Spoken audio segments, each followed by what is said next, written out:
नमस्कार, मैं हूं मनोज मनु। आप देख रहे हैं आंकड़े, हमारा फैसला आपका। विस्तार से चर्चा करेंगे, दो बड़े विषय होंगे जिन पर हम बात करेंगे और जानने की कोशिश करेंगे कि आखिर इन दोनों विषयों को लेकर देश में बवाल आखिर हो क्यों रहा है। लेकिन उसके पहले देश दुनिया की बड़ी खबरें। सबसे पहले बात सिक्किम की।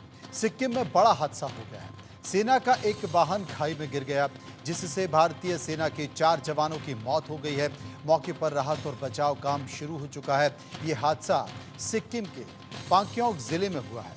अधिकारियों के अनुसार 4 भारतीय सेना के जवान गुरुवार को पश्चिम बंगाल के पेंडोंग से सिक्किम के पाक्योंग जिले में सिल्क रूट से जुलूस जा रहे थे। उसी दौरान रैक रोंगली स्टेट हाईवे पर दबलोक चाक दारा में 5 सेना की गाड़ी के पास लगभग 700 से 800 फीट नीचे फिसल गई।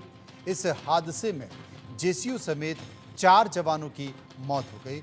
और जो तस्वीरें हैं हादसे की, वो तस्वीरें इस वक्त आपके टीवी स्क्रीन पर।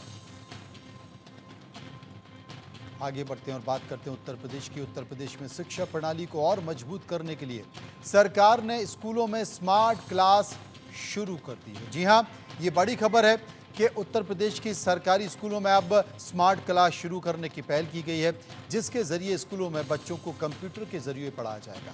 कुछ ऐसा ही नजारा यूपी के बुलंदशहर के खुर्जा नेहरू के प्राथमिक विद्यालय के सामने आया है, जहां बच्चों को एडवांस टेक्नोलॉजी के जरिए पढ़ाया जा रहा है।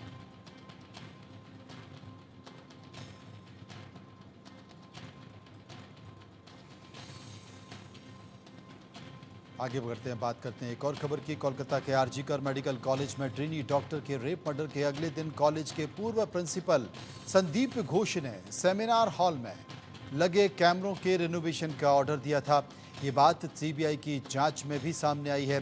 ट्रेनी डॉक्टर का शव 9 अगस्त की सुबह सेमिनार हॉल में ही मिला था। सीबीआई को ऐसे डॉक्यूमेंट भी मिले हैं जिसमें इस बात की पुष्टि हुई है कि संदीप घोष ने 10 अगस्त को लेटर लिखकर स्टेट पब्लिक वर्क्स डिपार्टमेंट यानी कि पीडब्ल्यूडी को सेमिनार हॉल्स में लगे कैमरे और टॉयलेट का रिनोवेशन करने के लिए भी कहा था। इस परमिशन लेटर पर घोष के भी हस्ताक्षर हैं। सूत्रों के मुताबिक पहले यह समझा जा रहा था कि पीडब्ल्यूडी का रिनोवेशन का काम शुरू करने का निर्देश आरजीकर मेडिकल कॉलेज के किसी प्रशासनिक अधिकारी ने दिया था, लेकिन परमिशन लेटर मिलने के बाद यह साफ हो गया है कि घोष को रिनोवेशन कराने की जल्दी क्यों थी। इन्वेस्टिगेशन कर रहे अधिकारियों का कहना है कि इस डॉक्यूमेंट से यह साफ हो रहा है कि घोष को रेनोवेशन कराने की जल्दी थी, लिहाजा ये डॉक्यूमेंट रेप मर्डर केस और आरजीकर मेडिकल कॉलेज में वित्तीय गड़बड़ियों के केस के बीच कड़ी जोड़ने में मदद कर सकता है।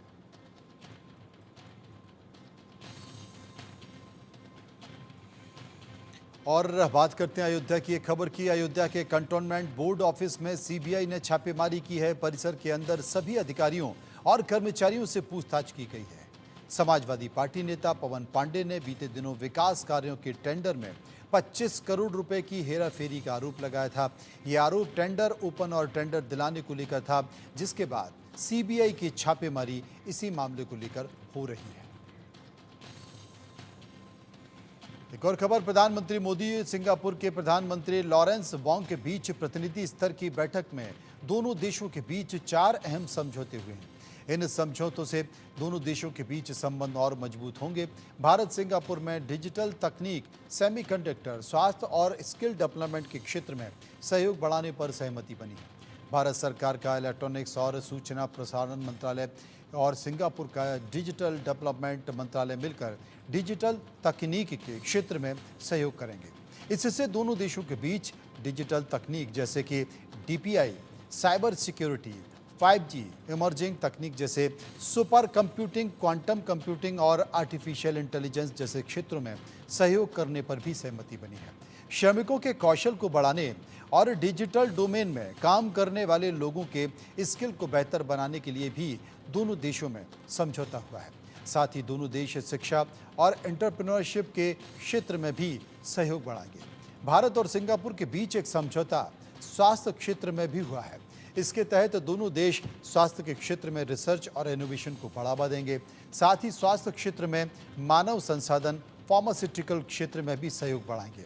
प्रधानमंत्री मोदी के सिंगापुर दौरे पर दोनों देशों के बीच सांस्कृतिक क्षेत्र में भी सहयोग पर सहमति बनी है। इसके तहत सिंगापुर में तिरुवल्लुर सांस्कृतिक केंद्र स्थापित किया जाएगा।